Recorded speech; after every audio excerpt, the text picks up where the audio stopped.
अगर हम किसी चंद्रमास या दिन को इसके साथ जोड़कर देखें, तो इसके साथ पो मास, जो फर्स्ट हाफ है पौष मास का, उसको जोड़ के देखा जाता है। और जो तिथि जोड़ के देखी जाती है वो अष्टमी। अब ये भी एक बहुत ही इंटरेस्टिंग फैक्ट है। अगर आप यहाँ पे देखें, जो अष्ट वसु में से 8th वसु है, उनका नाम है प्रभाष, और उसका मतलब होता है लाइट। जो 8 नंबर है, उसे ये सिंबॉलिक है लाइट के। और अगर हम पुनर्वसु, पुनः मीन्स फिर से, और Vasu means gem, ray of light. अभी यहाँ जो तिथि इसके साथ कनेक्ट की है वो भी अष्टमी की है, जिसका सिंबॉलिक अर्थ है लाइट। और अगर बीज मंत्र को इसके साथ देखें कौन सा कनेक्टेड है, वो है ओम।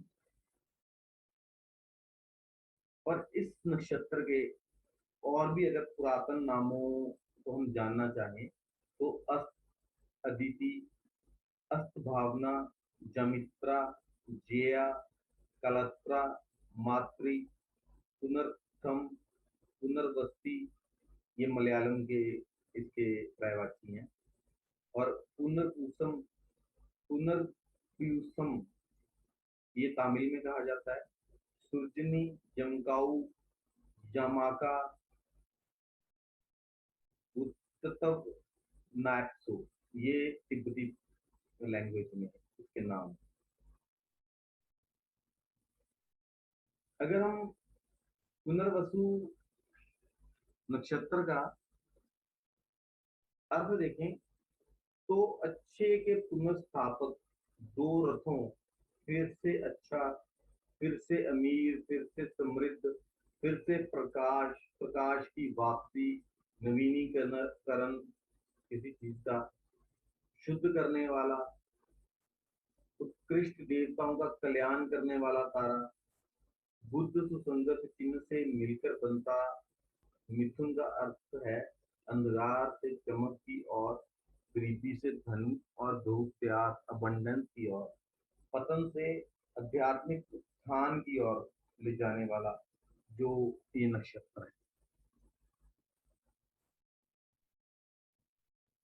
कभी कभी यह एक पहेली की तरह लगता है। अगर खगोल विज्ञान से के बारे में हम बात करें, तो जो सितारों की संख्या 4 5, कैस्टर अल्फा जिमिनोरियम और पोलक्स बीटा जिमिनोरियम, कैस्टर और पोलक्स, ये मिथुन ट्विन स्टार, मिथुन जुड़वा है। इनका पूरा अर्थ अगर देखें, तो दो जो अच्छा वापस देते हैं। कैसेट, जो एक नश्वर जुड़वा थे, और घोड़सवारी में अपने कौशल के लिए उन्हें जाना जाता है। पोलक्स, जो अजर अमर है बॉक्सिंग में अपने कौशल के लिए, वो प्रसिद्ध है। यह तारा बुद्धि, अचानक प्रसिद्धि, सम्मान को दर्शाता है। कभी कभी अचानक नुकसान या इसके विपरीत के बाद यह तारा एक साहसी स्वभाव देता है, लेकिन ये ठंडा और हृदयहीन। पुनर्वसु नक्षत्र में जो नक्षत्र है वो बृहस्पति ग्रह द्वारा शासित है। पुनर्वसु नक्षत्र में विंशोत्तरी नक्षत्र दशा, जिसका कि कुल नाप जो है 120 वर्ष का होता है, जो पूरा एक चक्कर है, ऋषि पराशरी द्वारा शुरू की गई जो प्रणाली है, उसमें बृहस्पति ग्रह को इस नक्षत्र के साथ जोड़ के देखा है। नक्षत्रों पर देवता प्रमुख का शासन होता है, ये बात मैं पहले भी डिस्कस कर चुका हूँ। दशा इस नक्षत्र के साथ हम बृहस्पति के कारक अर्थ, जो बृहस्पति के साथ कारक तत्व हैं, उनको हम इसमें अगर शामिल करें, तो बच्चे, समाज में अमीर लोग, शिक्षा, धर्म, बलिदान, प्रतिष्ठा, घर, संपत्ति, सोना, उत्तर, परिधान, पहनने के कपड़े, व्हीकल, घोड़े, मंत्री, जहाज, योजना में प्रवीणता, एक्सपर्टीज इन प्लानिंग, दर्शन शास्त्र, आत्मा और ईश्वर का ज्ञान, विद्वान लोगों, ब्राह्मणों के प्रति समर्पण, रुचि, गहन बुद्धि, डीप इंटेलेक्ट, समय को शुद्ध करने की पुनरावृत्ति के माध्यम में ओम सही कंडक्ट को बनाए रखना या करना, उसी एक लाइन पे चलना, सही आचरण वाली जो दिशा में जाना, भगवान विष्णु की भक्ति, हाथियों, प्रतिष्ठा, शिक्षा, विद्या, सम्मान, सफलता, नेचुरल एजुकेटर होना, शिक्षण में प्रवीणता, दान, इन सब चीज जो कारक हैं, बृहस्पति ग्रह जिनके कारक हैं, इन सब चीजों को भी इस नक्षत्र के साथ जोड़कर देखा गया। पुनर्वसु का जो अर्थ है, जो पुनर प्लस वसु, पुनर का अर्थ होता है वापसी, नवीनीकरण, बहाली, फिर से वही स्थिति को बहाल करना, पुनः, पुनरावृत्ति। वसु शब्द का अर्थ है प्रकाश की किरण, एक रतन, एक गहना। यह अर्द्रा नक्षत्र के तहत तूफान के बाद प्रकाश की वापसी का प्रतीक। जैसे तूफान के बाद कामनेस आ जाती है, फिर से जो प्रकृति है, जीवन है, अपने आप को पुनः स्थापित करने की कोशिश करता है। जो रोशनी की जो किरण होती है, जो पृथ्वी पे पहुंचती है तूफान के बादलों को चीर कर, एक आशा की नई किरण, ये सब जो चीजें हैं वो पुनर्वसु नक्षत्र के साथ जोड़कर देखी गई।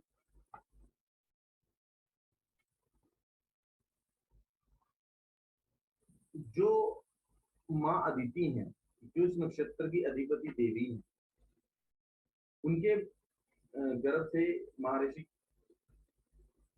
कश्यप से 12 आदित्य उत्पन्न हुए।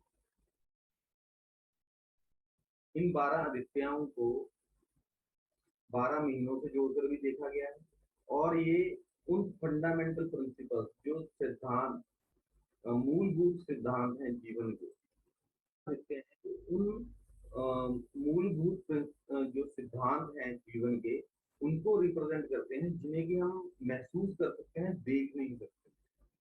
जैसे कि अंश, पहले जो आदित्य हैं वो है अंश, जो वो अंश जो हमें देना है, ये वो प्रिंसिपल्स है जिससे जो प्रकृति, समाज जो है वो एक आइडियल स्टेट में चलता है।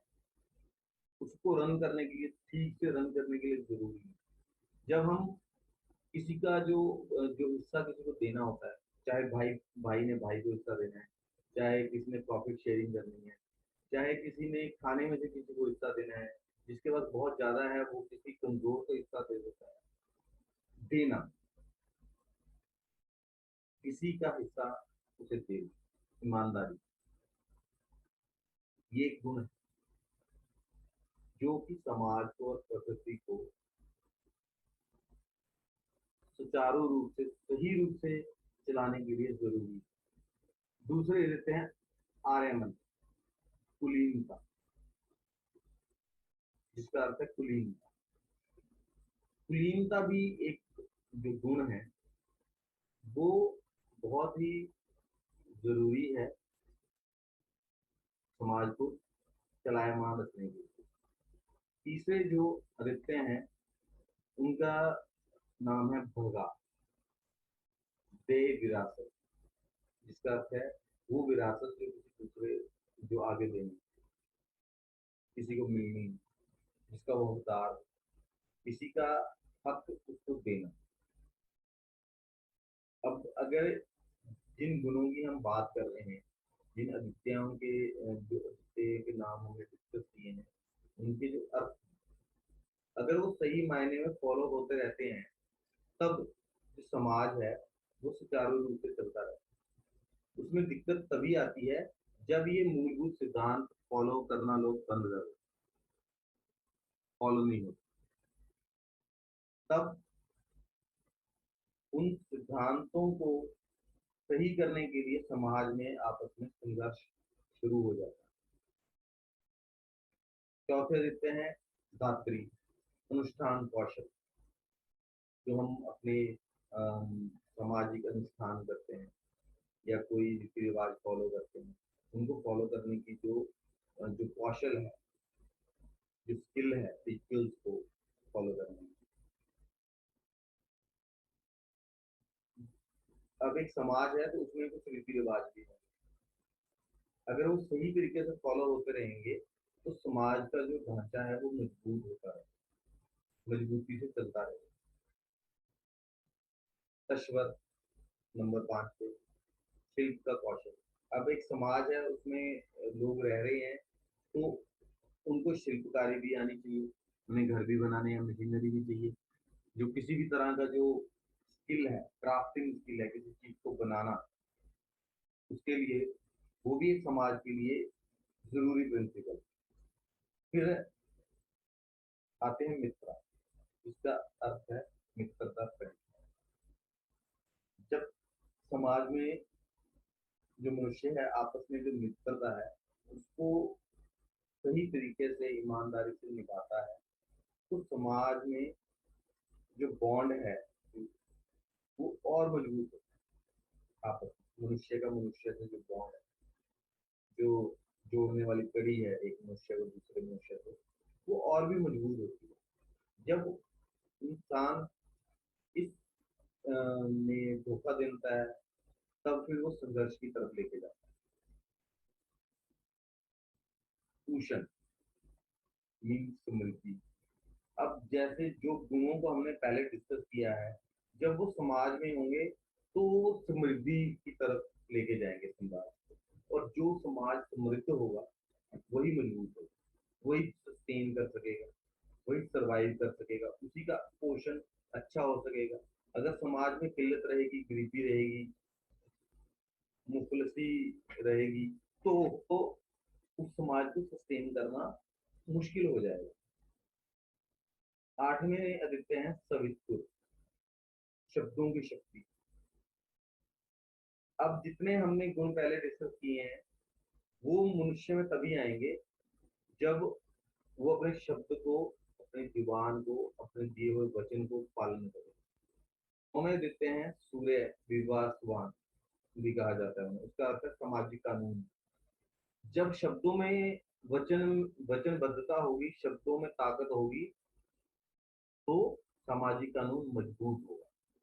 सामाजिक कानून मजबूत होगा तो समाज बहुत अच्छे तरीके से सस्टेन करेगा, समृद्धि की तरफ जाएगा, चाहे वो आध्यात्मिक तौर पर हो या मानसिक तौर पर हो या मटीरियलिस्टिक तौर पर हो, वस्तु के सब्सटेंस के ऊपर हो, पदार्थ के ऊपर तरक्की हो।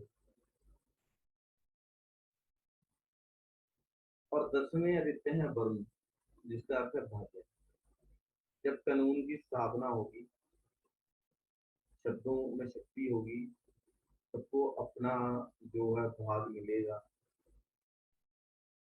तो उस समाज का क्या होगा, भाग्य उदय होगा। कहते हैं वामन। वामन का अर्थ है ब्रह्मांडीय कानून, कॉस्मिक लॉ। जब भाग्य उदय होगा उस समाज का तो वो कहीं ना कहीं इन सिंक्रोनाइजेशन हो जाएंगे कॉस्मिक लॉ के साथ, जो हमारे ब्रह्मांड के साथ, प्रकृति के साथ वो लय में हो जाएंगे। जब कोई समाज में आचरण अच्छा होगा, कानून की स्थापना होगी और वो प्रकृति के साथ, ब्रह्मांड के साथ शांति से और मिलकर और एक एक लय में रहेंगे, तब वो समाज जो है 12वां इंद्र, 12वां आदित्य की तरफ बढ़ जाएंगे, वो है इंद्र राजा। देखिए कितनी खूबसूरती से इन गुणों को इस नक्षत्र के साथ जोड़ा गया। ये आदित्य जो नेम्स है ये सिंबॉलिक, ये रिप्रेजेंट करते हैं फंडामेंटल प्रिंसिपल, वो सिद्धांत, वो मूल सिद्धांत जिनके ऊपर हमारी जो एग्जिस्टेंस है वो टिकी हुई है। अगर उन सिद्धांतों में कोई इम्बैलेंस क्रिएट होता है तो मनुष्य का और समाज का पतन होना शुरू हो जाता है। और इसी तरह माँ अदिति को अष्टवसु, जिनको एलिमेंटल गॉड, तत्व देवता कहा गया। अब ये उन 8 चीजों को रिप्रेजेंट करते हैं जो टेंजिबल है, जो पदार्थ के रूप में जरूरी है, लाइफ लाइफ की सस्टेनेंस, समाज की सस्टेनेंस। अभी तक हम सिद्धांतों की सिद्धांतिक बात कर रहे थे। देवी अदिति को अष्टवसु की माँ भी कहा है। जो अष्टवसु हैं वो पृथ्वी के रक्षक। अगर हम इसमें थोड़ा गहन चिंतन करते हैं तो हम देखते हैं कि जो वसु हैं उनमें आते हैं धरा, जो धरा के देवता, इस धरती के देवता। जैसे अनला, अनला का मतलब है अग्नि। अब हमें अग्नि की भी जरूरत है, अग्नि तत्व की भी जरूरत है इस भौतिक फॉर्म में आने के लिए। इस भौतिक जो फिजिकल वर्ल्ड है,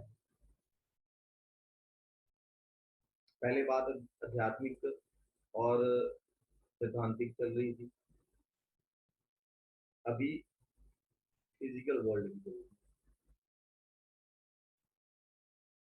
है। मीन्स स्पेस, आदित्य, सूर्य, प्रत्युषा, प्रभाषा मीन्स सुबह, सोमा चंद्र, ध्रुव पोल स्टार को कहा गया है। अब रामायण के अनुसार जो वसु हैं वो अदिति और ऋषि कश्यप की संतान माना। कैस्टर और पोलक्स जो मिथुन मिथुन जो राशि है उसमें जो जुड़वा सितारे, कैस्टर बुद्धि, अचानक प्रसिद्धि और सम्मान का प्रतीक है। और कभी कभी अचानक नुकसान के बाद पोलक्स साहसी स्वभाव देता है, जो कि बाउंस बैक होने के लिए बहुत जरूरी है। लेकिन उनकी जो अप्रोच है वो ठंडी और हार्टलेस है, हृदयहीन और ठंडे। माँ अदिति जो जो इस नक्षत्र की अधिपत्य देवी है, वो अच्छाई, सच्चाई, उदारता, पवित्रता, कुलीनता, सुंदरता और यश का प्रताप। एक बार टूटकर नए सिरे से शुरू करने के लिए, एक नया जीवन शुरू करने के लिए, दूसरे देश से वापस आने के लिए माँ अदिति की पावर्स में है ये चीजें। धन और व्यवसाय प्राप्त करने की शक्ति जो है वो माँ अदिति के डोमेन में है।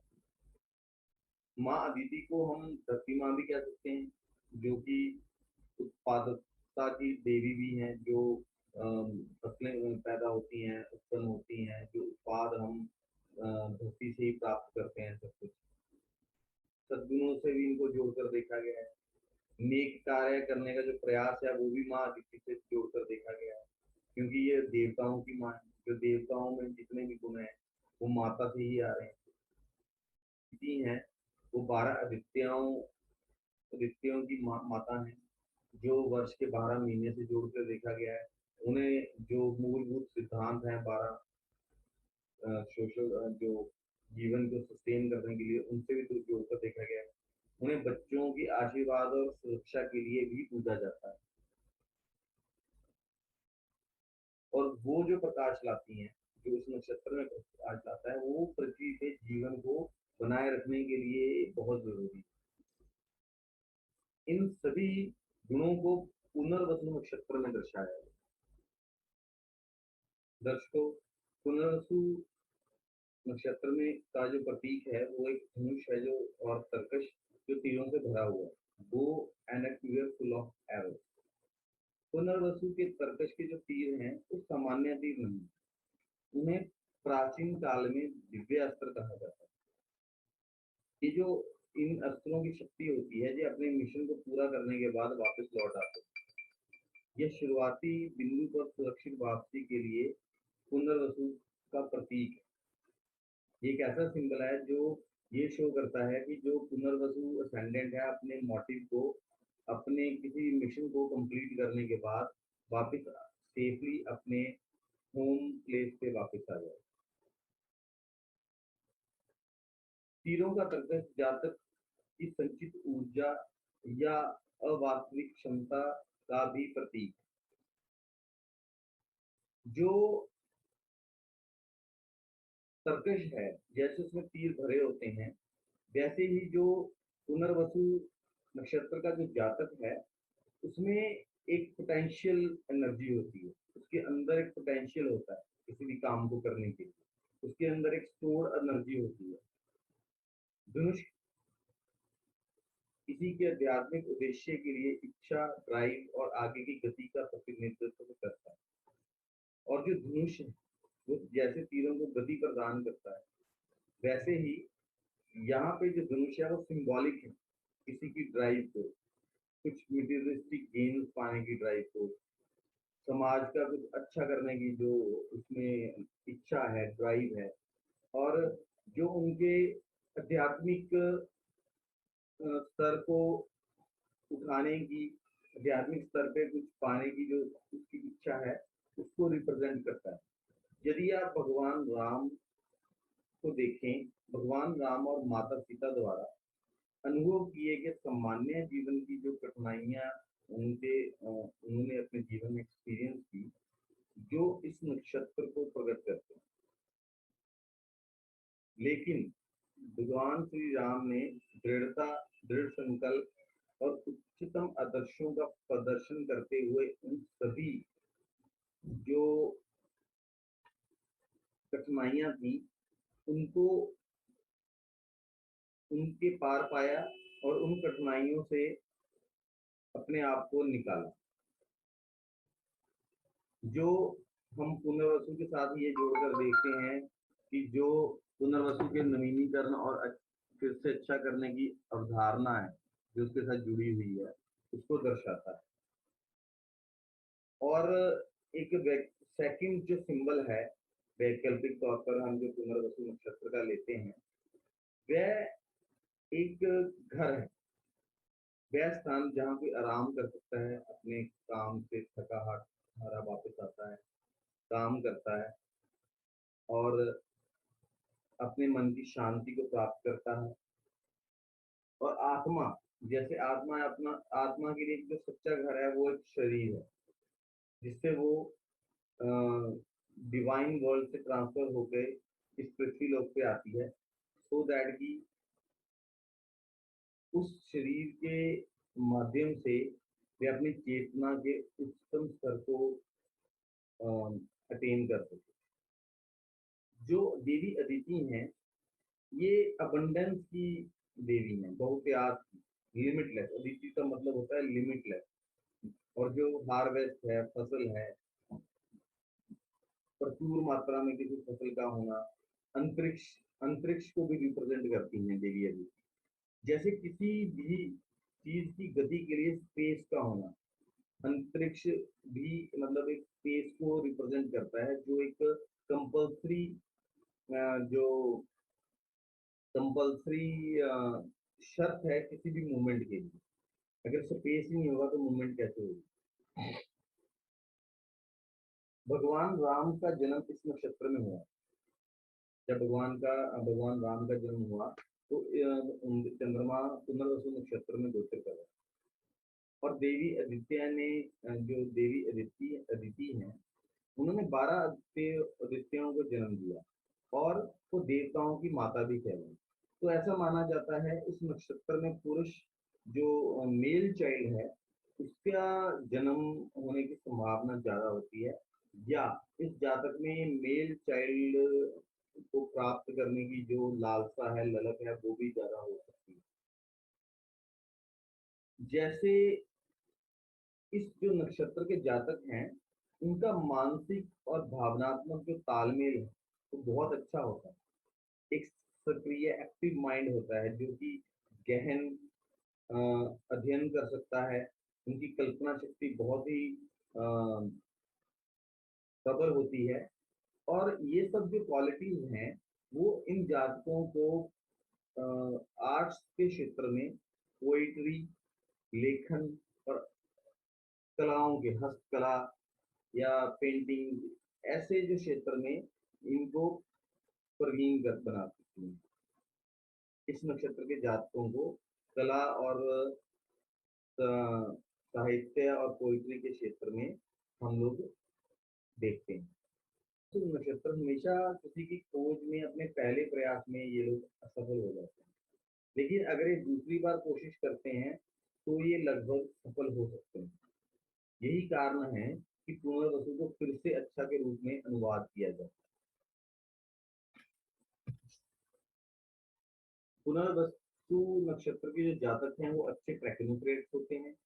उनको टेक्नोलॉजी से बहुत प्यार और लगाव होता है, और जो सोफिस्टिकेटेड और जो बहुत ही संवेदनशील टेक्नोलॉजी होती है उसको डेवलप करने के लिए ये हमेशा कार्यरत रहते हैं।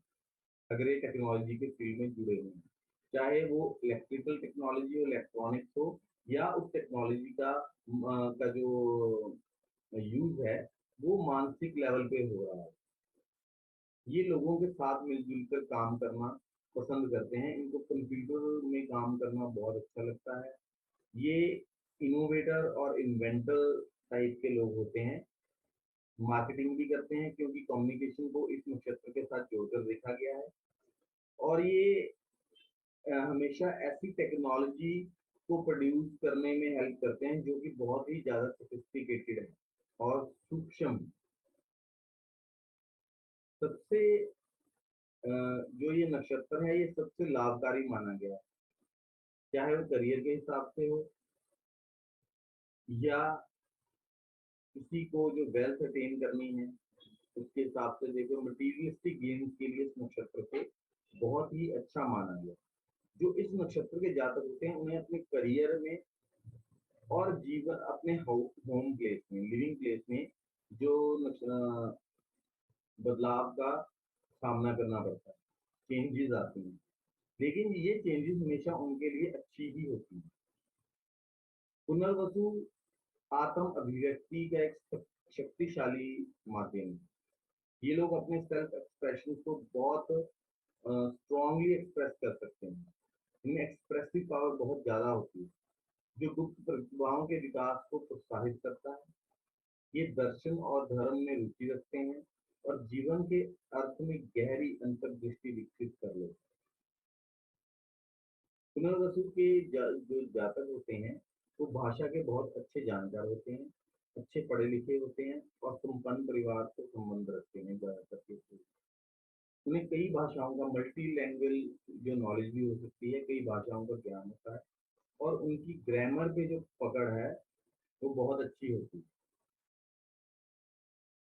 ये निवास, घर वापस, प्रवास, फिर से जीवन में धन के नवीनीकरण, अगर कोई अपने जीवन में वेल्थ और मनी को, पैसे को खो चुका है, उसको रीजनरेट करने के लिए बहुत अच्छा नक्षत्र है। इसमें जन्म लेने वाले लोग अच्छे स्वभाव वाले होते हैं। जीवन में जो जीवन है इनकी कई बार परीक्षा लेते हैं, लेकिन इनकी इनर वैल्यूज और इनका जो इनर कोर इतना स्ट्रांग होता है कि ये उन परीक्षाओं में हमेशा सफल हो जाते हैं। ये लोग संस्कारी होते हैं, दूसरों की मदद करने वाले होते हैं। इनमें दूरदर्शिता की कई बार कमी पाई जाती है। ये बहुत ही अडेप्टेबल होते हैं, अनुकूलन क्षमता इनमें बहुत ज़्यादा होती है। किसी भी परिस्थिति, एनवायरनमेंट में ये बहुत जल्दी अपने आप को अडेप्ट कर लेते हैं। मिलनसार होते हैं। भक्ति, असफलता और सफलता का इनके जीवन में चोरी दामन का साथ है।